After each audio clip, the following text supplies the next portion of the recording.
आज सड़कों पे ईवी कार्स का ट्रेंड बहुत है और ईवी कार्स को कहा जाता है एकदम फ्यूचरिस्टिक और इको फ्रेंडली। पर ये क्या सही में सच है? आज हम इसके बारे में मालूम करेंगे। सबसे पहले हम देख ले कि ईवी कार्स का मार्केट कहां तक जा सकता है। 2030 तक 94% तक का चांस है कि ईवी मार्केट कैप्चर कर सकता है। और अगर हम बात कर ले इसके रेवेन्यू की, लगभग 2026 तक $500 बिलियन तक पहुंच सकता है। पर लेकिन सबसे मेन क्वेश्चन, ईवी कार्स में जो इलेक्ट्रिसिटी यूज होता है वो कहाँ से आता है? मैं तुम्हें अभी एक चार्ट दिखाता हूँ जिसमें सारी कंट्रीज का इलेक्ट्रिसिटी कहाँ से बनता है उसका डिटेल है। सबसे पहले ब्लैक इंडिकेट किया है फॉसिल फ्यूल से, पर्पल किया है न्यूक्लियर से और ग्रीन किया रिन्यूएबल से। और अगर हम देखें इस चार्ट में, इंडिया आती है 3rd नंबर पे, जिसमें फॉसिल फ्यूल से होता है 74% और रिन्यूएबल से होता है 22%। अब तुम सोच रहे होगे कि पेट्रोल कार में भी फ्यूल यूज होता है। अभी हम देखें जिससे इलेक्ट्रिसिटी बनता है वो भी फॉसिल फ्यूल से बनता है, फ्यूल ही यूज होता है, तो दोनों से ही पॉल्यूशन फैलता है। तो फिर अब क्या? अभी हम थोड़ी टाइम के लिए इमेजिन कर लेते हैं कि पूरे वर्ल्ड में सारे व्हीकल्स बैन कर दिए गए, तो क्या सही में इको फ्रेंडली हो जाएगा? तो क्या सही में हमारा नेचर सही हो जाएगा, ग्लोबल वार्मिंग कम हो जाएगा, हमारा वर्ल्ड वापिस से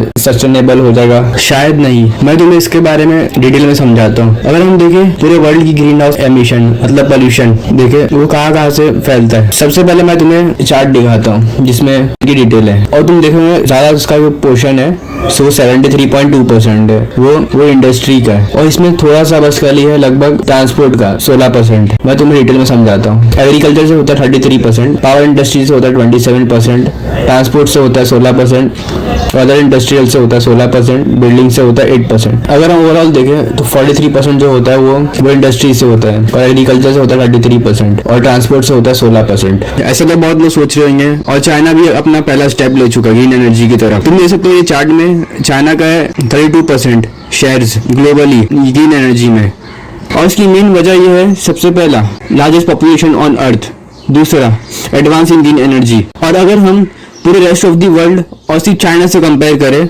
ग्रीन एनर्जी के मतलब कितने वो स्टॉक संभालता है, कितने उसके कंपनी है, तो चाइना लगभग 50% तक है।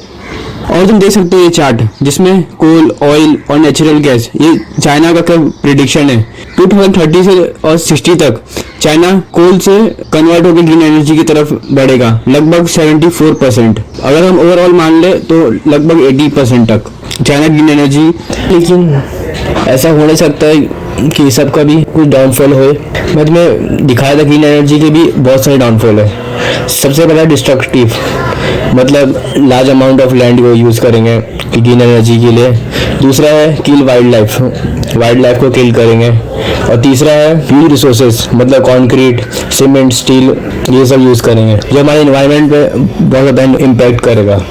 एट दी एंड हम ये लर्न कर सकते हैं कि लगभग 30 to 80% जो इलेक्ट्रिसिटी होती है जनरेट सारे वर्ल्ड में वो होती है फॉसिल फ्यूल से। हम बात करते हैं ईवी कार्स की बैटरी के बारे में। ईवी कार्स की बैटरी बनती है लिथियम से, बनती है कोबाल्ट से और निकल से। और ये एलिमेंट को निकालने के लिए साउथ अफ्रीका में ऐसे बड़े बड़े छेद किए जाते हैं। जाहिर है अगर ये सब काम करवाना है तो लोगों की जरूरत पड़ेगी, तो इसके लिए वहाँ के बच्चों को काम करवाया जाता है ताकि एलिमेंट निकाल सके और ह्यूमन एक्सप्लॉयटेशन भी होता है वहाँ पर। तो अभी हम बात कर लेते हैं इसका सोल्यूशन क्या है। सबसे पहले हम ग्रीन एमिशन को बिल्कुल तो ना तो नहीं कर सकते, मतलब जीरो तो नहीं कर सकते, पर लेकिन कम से कम कर सकते हैं। कैसे? जैसे कि अगर हम ये इंडस्ट्री का जो होता है ग्रीन हाउस एमिशन उसको हम रिड्यूस करें। और अगर हम सिर्फ देखें सिर्फ ट्रांसपोर्ट से होता है एमिशन, वो एकदम गलत है। जो मैंने दिखाया कि ट्रांसपोर्ट से सिर्फ होता है 16% और इंडस्ट्री से होता है 43%। अगर हम इंडस्ट्री के एमिशन को रिड्यूस करने के बारे में सोचे तो हम रिड्यूस कर सकते हैं। हम न्यूक्लियर पावर प्लांट की तरफ बढ़ सकते हैं क्योंकि चाइना भी बढ़ रही है और वो सबसे बेस्ट है अभी तक, क्योंकि उसमें भी बहुत कम होता है ये ग्रीन हाउस एमिशन और वो बेस्ट है हमारे लिए।